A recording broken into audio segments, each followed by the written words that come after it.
चुलबुली बहन विशाखा की शादी कुछ ही दिनों पहले कार्तिक नाम के एक लड़के से दुर्गापुर गांव में होती है। विशाखा अपने ससुराल में बहुत खुश होती है। एक बार विशाखा उदास बैठी होती है तो उसकी सास उसे आकर पूछती है, अरे बहू, तू इतनी शांत क्यों बैठी है? क्या हुआ बेटा? कुछ नहीं माँ जी, घर की याद आ रही थी। एक काम करना बेटा, अपनी छोटी बहन को बुला ले, तेरा मन भी लग जाएगा है? विशाखा ये सुनकर खुश हो जाती है और अपनी बहन शिखा को फोन करके बुला लेती है। शिखा विशाखा के ससुराल आ जाती है।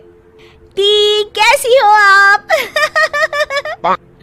अरे आ गई तू, मैं तो एकदम ठीक हो गई।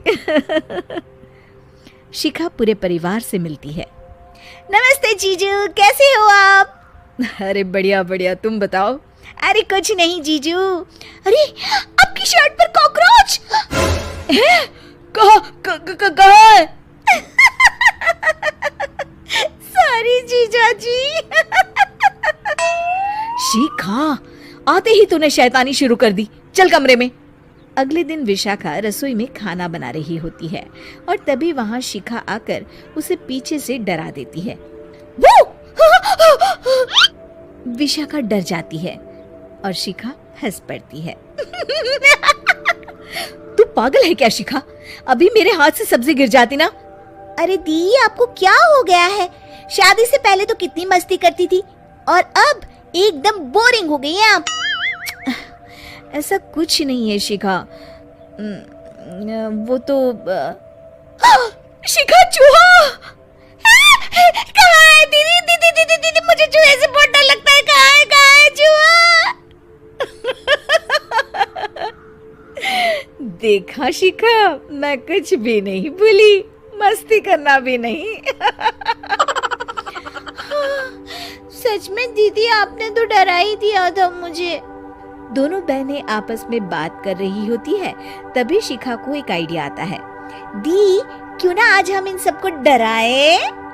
नहीं नहीं शिखा, ये मेरा ससुराल है, यहाँ लोग मजाक में नहीं लेंगे तुम्हारी बात को। अरे दी, तुम भी ना कितना सोचती हो। रात में जब सब सो रहे होते हैं कि अचानक से विशाखा की सास को पायल की आवाज सुनाई देती है।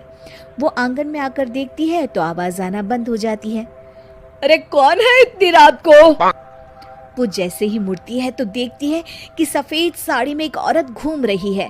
वो डर जाती है और भागकर अपने कमरे में चली जाती है। वो औरत और कोई नहीं पर शिखा होती है। सास को डरा हुआ देख शिखा जोर जोर से हंसने लगती है।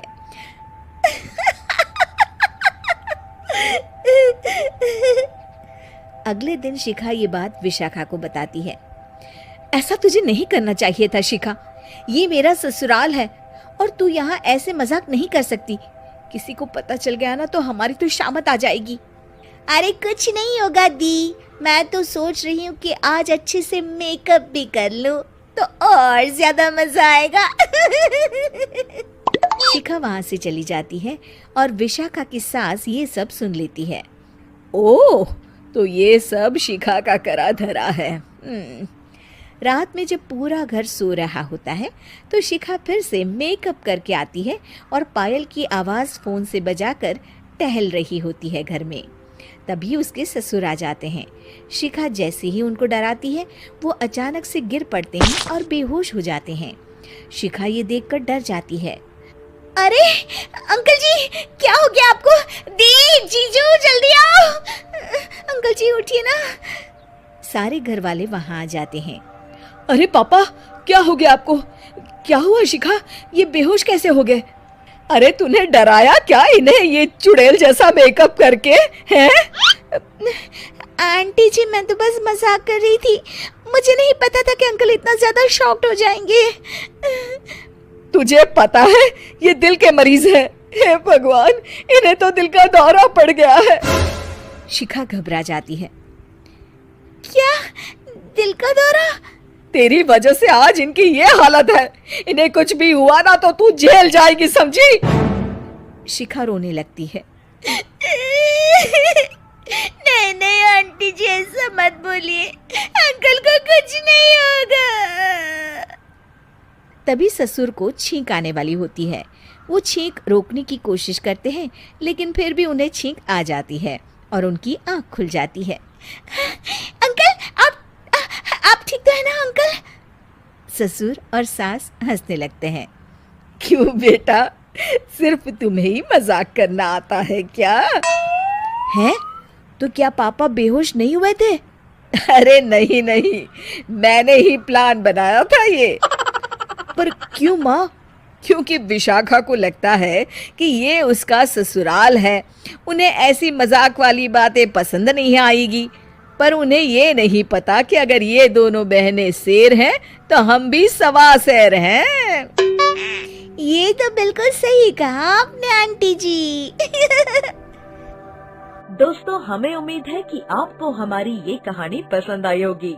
कृपया हमारे चैनल को सब्सक्राइब करें और सभी अपडेट्स के लिए बेल आइकन जरूर दबाएं।